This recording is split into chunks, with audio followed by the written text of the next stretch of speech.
Good afternoon, this is Ralph with 13 Peppers, and in today's video I'm going to be going over my seed tray setup, how they're doing so far, and what I do in detail.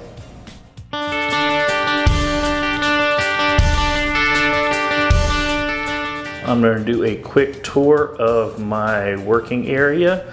Over here I actually have my recording area, the table, backgrounds and everything that I built. Turn around over here, I have a secondary table where I am using my dehydration and where I sit down and do all of my seedings. Then over here on this other wall is my grow area. This area here holds 24 trays of 10 by 20, and then this is my secondary one that actually holds another 12 trays 10 by 20. So this is the area that I do my recording and my seeding starting in. Now, since the last video, I actually ended up with enough seeds and to fill a total of 9 trays. In this section here, you can actually take a look at the trays here with the humidity domes. When I'm looking at the trays, once I have the humidity domes and everything on them, they just build up a bunch of condensation. I just tap the top of the dome before I actually lift it off, and then that way I can actually scan the peppers to see how they're doing, to see what I have coming up, like my cherry bombs, my Scotch bonnet sophies, my Thai dragon has a few of them here, and then my 7-pot brain strain back here actually has one of them coming up too.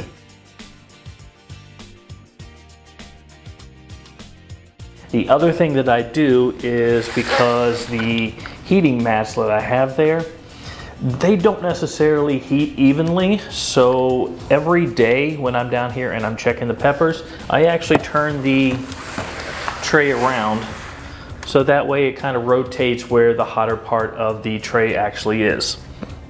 With the temperature that I have my room down here set to, I just have it set to 72 degrees because the thermostats of the soil, once I've tested those, the heating mats roughly heat anywhere between 12 and 15 degrees above what the ambient temperature of the room is. So that's kind of where I do it. So it keeps that temperature roughly anywhere between 85 and 90 degrees.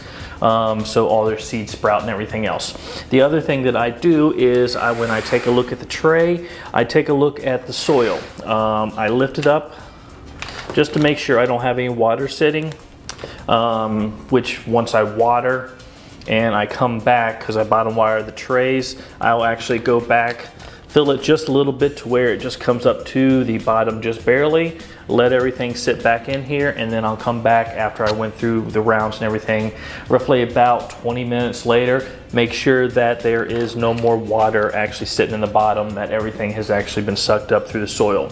If you have water sitting in the bottom of your tray, it's starting to basically overwater the plants, and your seeds and everything can rot in there before they actually begin to sprout.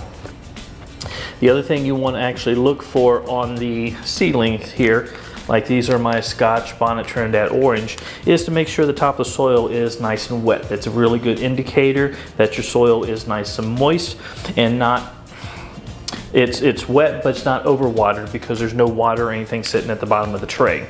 Now if you come through and you have a couple of these cells actually like a light brown color where it's dried, but everything else is dark, that just means the top of the moisture just stinks. And what you can do, like I do, is I have just a spray bottle, and I would sit here and then I'll do a couple of sprays inside that cell to make sure that that is just soaked up there properly, because even though you try to bottom water and everything like that, it might not all be absorbed up evenly. So just have to take there and watch it, because you want everything to be moist, not dry out, because if you have the seedlings, your seeds trying to germinate in soil that goes from wet, dry, that actually lowers your germination rate for the seeds. So that's kind of what I actually do there, and I keep a look at it. One of the other things I do, and I think it's just because I'm a pepper grower, I'm actually looking at these 2-3 times a day, because it's just exciting to actually see little peppers pop up out of the ground. So that's what I am doing there.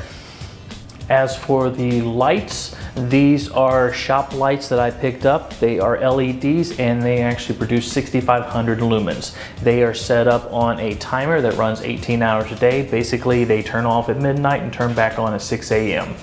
So those will run there and give enough light to the seedlings that do pop up out of the ground. As for the heat mats that everything is sitting on, those are actually running 24/7. As long as I got seeds still coming up, they'll be on the tray, and I'll only get rid of those once I am done getting these seeds sprouted. As for this section over here, this is going to be where I'm going to be putting the plants when they're actually done underneath the humidity domes and everything. I'll be moving them over here while everything else is underneath the heat mats here. Now these shop lights are at 5,000 lumens, and I know this works great because this is actually what I've done for the last couple years on my old setup that I had. Now down here you'll see a bunch of waters. This is actually how I keep my water that I'm going to be planting my plants, and I use basically a left to right method, where I'll be taking a bottle from the left, using it, filling it, and then once it's empty I will go refill it and then stick it over here on the right.